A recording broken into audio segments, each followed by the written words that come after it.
বিসমিল্লাহির রহমানির রহিম। আজকে যশোর ঈদগাহ মাঠে আয়োজিত এই জনসভার সম্মানিত সভাপতি, মঞ্চে উপস্থিত পরিষদের সদস্যবৃন্দ, উপস্থিত সংসদ সদস্যবৃন্দ, আমার সামনে উপস্থিত মাঠে এবং মাঠের বাইরে উপস্থিত মুরব্বীবর্গ, মা বোনেরা, প্রিয় ভাইরা, যশোরবাসী, আসসালামু আলাইকুম। আসসালামু আলাইকুম। ভালো আছেন সবাই? আচ্ছা, আলহামদুলিল্লাহ। প্রিয় ভাই বোনেরা, আজকে সকালে আমি যশোরে এসেছি বেশ কয়েকটি কর্মসূচি, তার মধ্যে এটাও একটা কর্মসূচি। প্রথম যে দুটি কর্মসূচি ছিল তার মধ্যে এই প্রথম কর্মসূচি ছিল উলসি খাল। এই খালটি শহীদ রাষ্ট্রপতি জিয়াউর রহমান আজ থেকে প্রায় 45-46 বছর আগে খনন করে গিয়েছে। আমরা আজ আবার আল্লাহর রহমতে প্রায় 45 বছর পরে সেই খালটির পুনর্খননের কাজ শুরু করলাম, কারণ খালটি বন্ধ হয়ে গিয়েছে। তারপর প্রিয় ভাই বোনেরা, দ্বিতীয় কর্মসূচি ছিল মেডিকেলের যশোর মেডিকেলের 500 বেডের হাসপাতাল।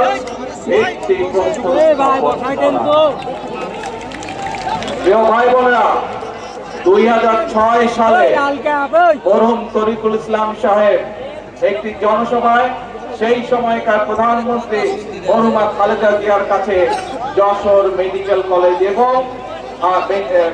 এবং হাসপাতালের কথা বলেছিলেন। দেশনেত্রী বেগম খালেদা জিয়া তাৎক্ষণিকভাবে সেটি বাস্তবায়নের আশ্বাস দিয়েছিলেন এবং 2006 সালে সেটির কাজ শুরু হয়েছিল। কিন্তু মেডিকেল কলেজের কাজ সম্পন্ন হয়ে গেল, হাসপাতালের কাজ হয়নি গত 20 বছর। আজ আল্লাহর রহমতে শহীদ জিয়ার দল বিএনপি, দেশনেত্রী খালেদা জিয়ার দল বিএনপি আল্লাহর রহমতে আবার সরকার গঠন করার পরে 20 বছর পরে আজ আবার সেই হাসপাতালের কাজে হাত দিল। প্রিয় ভাই বোনেরা, বিএনপি আমরা একটি স্লোগানে বলি, বিএনপি সকল ক্ষমতার উৎস হচ্ছে বাংলাদেশের জনগণ, এবং সেই জন্যই বিএনপি শহীদ জিয়ার রেখে যাওয়া যে কাজ, অসমাপ্ত যে কাজ, সেই কাজ বিএনপি সম্পন্ন করতে চায় দেশের মানুষের স্বার্থে। প্রিয় ভাই বোনেরা, দেশনেত্রী খালেদা জিয়ার রেখে যাওয়া যে অসমাপ্ত কাজ, এই কাজ বিগত 20 বছর ধরে যারা স্বৈরাচারী ছিল, যারা ছিল ক্ষমতায়, তারা যে কাজটি জনগণের জন্য করেনি, যে কাজটি জনগণের, যে কাজটি শহীদ বেগম খালেদা জিয়া শুরু করেছিলেন, আবার 20 বছর পরে তার দল এই কাজটি জনগণের জন্য শুরু করেছে। অর্থাৎ যেহেতু আমাদের সকল ক্ষমতার উৎস জনগণ, এজন্যই আমরা জনগণের জন্য যে কাজ করলে জনগণ উপকৃত হবে সেই কাজগুলো বিএনপি করে, এবং সেই অসংখ্য কাজগুলো বিএনপি আবার শুরু করেছে। প্রিয় ভাই বোনেরা, নির্বাচনের সময় এই যশোরে আমি এসেছিলাম, সেই সময় হয়তো আজকে যারা এই জনসভায় উপস্থিত আছেন, সেদিন হয়তো অনেকেই সেই জনসভায় আপনারা উপস্থিত ছিলেন। সেই জনসভায় আমি বলেছিলাম যে বিএনপি যদি জনগণের ভোটে আল্লাহর রহমতে সরকার গঠনে সক্ষম হয় সেই 12 তারিখের নির্বাচনে, তাহলে বিএনপি জনগণের জন্য কতগুলো কাজ পরিকল্পনা গ্রহণ করেছে। কি সেগুলো ছিল এই যে জনসভার সামনে হাজারো মা বোনেরা বসে আছেন, আমরা বলেছিলাম এই মা বোনদেরকে অর্থনৈতিকভাবে স্বাবলম্বী করে গড়ে তুলতে চাই, কারণ বাংলাদেশের জনসংখ্যা হচ্ছে 20 কোটি, এবং 20 কোটি জনসংখ্যার অর্ধেক হচ্ছে এই নারী সমাজ। আমরা দেশকে নিয়ে যতই পরিকল্পনা করি না কেন, বাংলাদেশের অর্ধেক জনগোষ্ঠী যদি পেছনে থেকে যায়, বাংলাদেশের অর্ধেক জনগোষ্ঠী এই নারী সমাজ যদি স্বাবলম্বী হতে না পারে, দেশকে কখনো এগিয়ে নিয়ে যাওয়া সম্ভব নয়। সেজন্য এই নারী সমাজকে স্বাবলম্বী করার জন্য আমরা ফ্যামিলি কার্ডের কথা বলেছিলাম, মনে আছে আপনাদের? এবং আল্লাহর রহমতে সরকার গঠনের সাথে সাথে 1 মাসের ভিতরে আমরা ফ্যামিলি কার্ডের পাইলট প্রজেক্টের কাজ শুরু করে দিয়েছি। প্রিয় ভাই বোনেরা, বাংলাদেশের কয়েক হাজার পরিবারের কাছে এরই ভিতরে ফ্যামিলি কার্ড পৌঁছে গিয়েছে, কয়েক হাজার মানুষদের কাছে ফ্যামিলি কার্ড পৌঁছে গেছে। ইনশাআল্লাহ পর্যায়ক্রমিক ভাবে ইনশাআল্লাহ এখন কয়েক হাজার মায়ের কাছে পৌঁছেছে। এই হাজার ইনশাআল্লাহ আস্তে আস্তে লক্ষ্যে পৌঁছবে, কয়েক লক্ষের কাছে যাবে। ইনশাআল্লাহ কয়েক লক্ষ থেকে ইনশাআল্লাহ কোটিতে গিয়ে পৌঁছাবে সেই ফ্যামিলি কার্ড। প্রিয় ভাই বোনেরা, আপনাদের মনে আছে দেশনেত্রী খালেদা জিয়া 91 থেকে 96 সাল যখন দেশ পরিচালনার দায়িত্বে ছিলেন, সেই সময় তিনি এই মা বোনদেরকে শিক্ষিত করার জন্য, মা বোনরা যাতে শিক্ষার আলো থেকে বঞ্চিত না হয়, উনি মেয়েদের শিক্ষা ব্যবস্থা ম্যাট্রিক পর্যন্ত ফ্রি করে দিয়েছিলেন বিনামূল্যে। পরবর্তীতে যখন দেশনেত্রী খালেদা জিয়া আবার 2001 থেকে 2006 পর্যন্ত দেশ পরিচালনার সুযোগ পেয়েছিলেন, তখন সেই মেয়েদের শিক্ষা ব্যবস্থা বিনামূল্যে উনি ইন্টারমিডিয়েট করে দিয়েছিলেন। আমি একটু আগেই বলেছি, বিএনপি শহীদ জিয়ার দল, বিএনপি দেশনেত্রী খালেদা জিয়ার দল, এই বিএনপি এখন বর্তমানে সরকার পরিচালনা করছে এবং বিএনপি শহীদ জিয়া এবং খালেদা জিয়ার অসমাপ্ত কাজ পূরণ করতে চাই। সেজন্যই আমরা সিদ্ধান্ত নিয়েছি ইনশাআল্লাহ মেয়েদের শিক্ষা ব্যবস্থা স্নাতক এবং ডিগ্রি পর্যন্ত আমরা ফ্রি করব আবার, যাতে করে মেয়েরা আরো উচ্চ শিক্ষা লাভ করতে পারে এই দেশের মেয়েরা। এবং শুধু তাই নয়, যে সকল মেয়েরা ভালো রেজাল্ট করতে পারবে তাদেরকে আমরা সরকার থেকে ইনশাআল্লাহ উপবৃত্তির ব্যবস্থাও করব। প্রিয় ভাই বোনেরা, আমাদের মায়েরা বোনেরা প্রতিদিন একটি কষ্টের সম্মুখীন হতে হয়, প্রতিদিন একটি যুদ্ধ তাদেরকে করতে হয়। ঘরে পরিবারের সকলের আহারের ব্যবস্থা করার সময় তাদেরকে রান্নার ব্যবস্থা করতে হয়। এই রান্নার ব্যবস্থা করার সময় যে চুলা জ্বালাতে হয়, তার জন্য গ্যাস বা খড়ি যেটাই ব্যবহার করুক, এটি একটি সমস্যার কারণ। আমরা গত 2 দিন আগে পরিকল্পনা গ্রহণ করেছি, ইনশাআল্লাহ মায়েদের হাতে আমরা যেরকম ফ্যামিলি কার্ড পৌঁছে দিয়েছি, ঠিক একইভাবে সারা বাংলাদেশে যারা ফ্যামিলি কার্ড যাদেরকে দিব, ঠিক সেই মাদের কাছে আমরা আরেকটি কার্ড দিব। সেই কার্ডটি হচ্ছে এলপিজি কার্ড, যাতে করে তাদেরকে আর রান্নার কষ্ট পোহাতে না হয়, যাতে করে পরিবারের খাবার দাবার রান্না বান্না করার সময় দুশ্চিন্তায় করতে না হয়। ধীরে ধীরে ইনশাআল্লাহ আমরা সেই ব্যবস্থা আমাদের জন্য করব। প্রিয় ভাই বোনেরা, এই যে কাজগুলো আমি আপনাদের সামনে তুলে ধরলাম, এই কাজগুলো কাদের জন্য? এই কাজগুলো তো এই দেশের জনগণের জন্য, তাই নয় কে? তাই এবার আসেন প্রিয় ভাই বোনেরা, আমরা নির্বাচনের আগে বলেছিলাম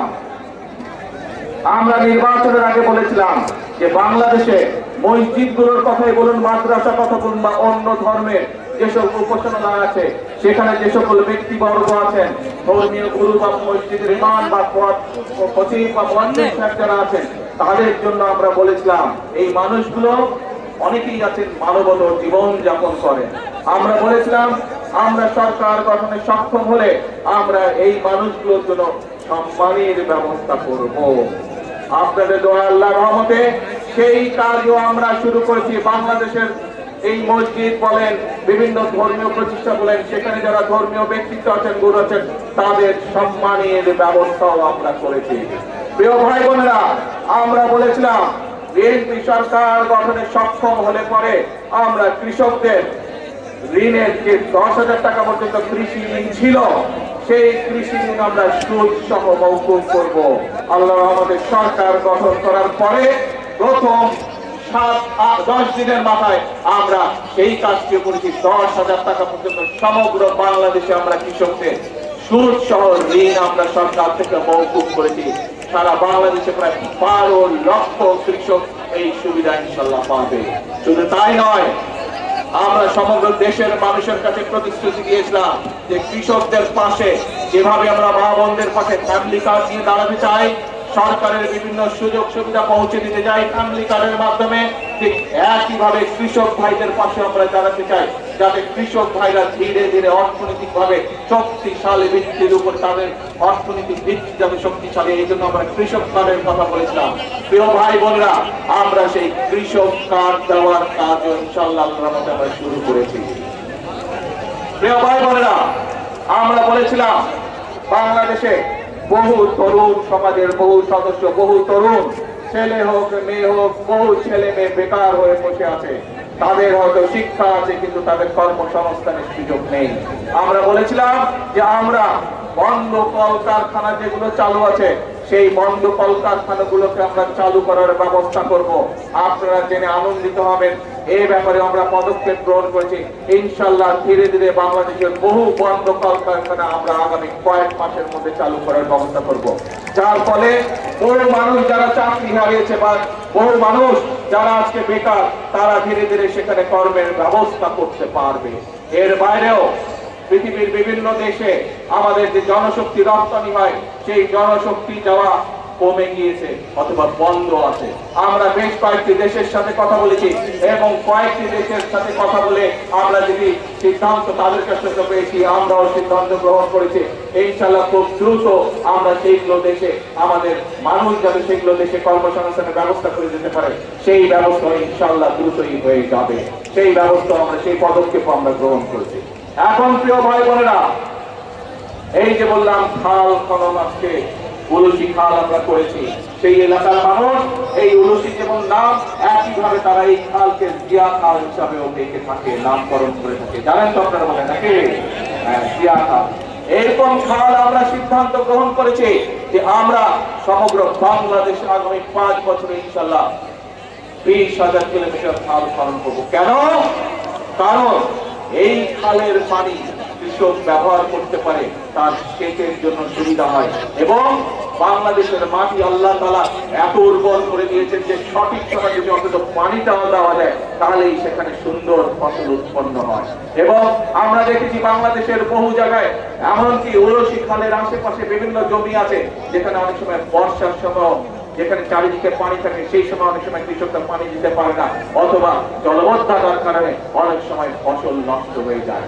এই খালগুলো যদি আমরা খনন করতে পারি কৃষক ভাইরা যেমন উপকৃত হবে, এই খালগুলো খনন করতে পারলে আশেপাশে যে দুপাশের মানুষ থাকে তারাও বিভিন্ন রকম সুযোগ সুবিধা পাবে। খালের মধ্যে মাছ চাষ করতে পারবে, হাঁস মুরগি হাঁসের পালন করতে পারবে, একই সাথে খালের দুই পাশে বৃক্ষরোপণ করে বিভিন্ন মানুষ কর্মসংস্থানের ব্যবস্থা করতে পারবে। প্রিয় ভাই বোনেরা, আমরা বলেছিলাম এই বাংলাদেশের সন্তানেরা অনেকেই আছে যারা খেলাধুলায় ভালো, পড়ালেখার পাশাপাশি খেলাধুলায় ভালো, এবং আমরা চাই এই বাংলাদেশের আমাদের সন্তানদের ভিতর থেকে পেশাদার খেলোয়াড় তৈরি করতে। ইনশাআল্লাহ আল্লাহর মতে বিএনপি এই পরিকল্পনা দ্রুত কাজ শুরু করতে যাচ্ছে। আগামী মাসের 2 তারিখে আমি সিলেট যাচ্ছি, সেখান থেকে আমরা নতুন খেলোয়াড়, সমগ্র বাংলাদেশের নতুন খেলোয়াড় তৈরি, পেশাদার খেলোয়াড় তৈরির কাজ শুরু করব। এবং তাই নয়, এর মধ্যে যারা পেশাদার খেলোয়াড় এরকম 500 খেলোয়াড়কে আমরা সরকারের পক্ষ থেকে সম্মাননা দেওয়ার ব্যবস্থা করেছি। এখন প্রিয় ভাই বোনেরা, এই যে কাজগুলোর কথা আপনাদেরকে বললাম, এই কাজগুলো কাদের জন্য? এই কাজগুলো যদি বাস্তবায়িত হয়, এই পরিকল্পনাগুলো যদি বাস্তবায়িত হয়, উপকৃত হবে কে? আমি না এই নেতা কর্মীরা উপকৃত হবে, নাকি এই যে মঞ্চের সামনে যে হাজারো হাজারো মানুষ আপনারা উপকৃত হবেন? কারা উপকৃত হবে? বাংলাদেশের জনগণ উপকৃত হবে।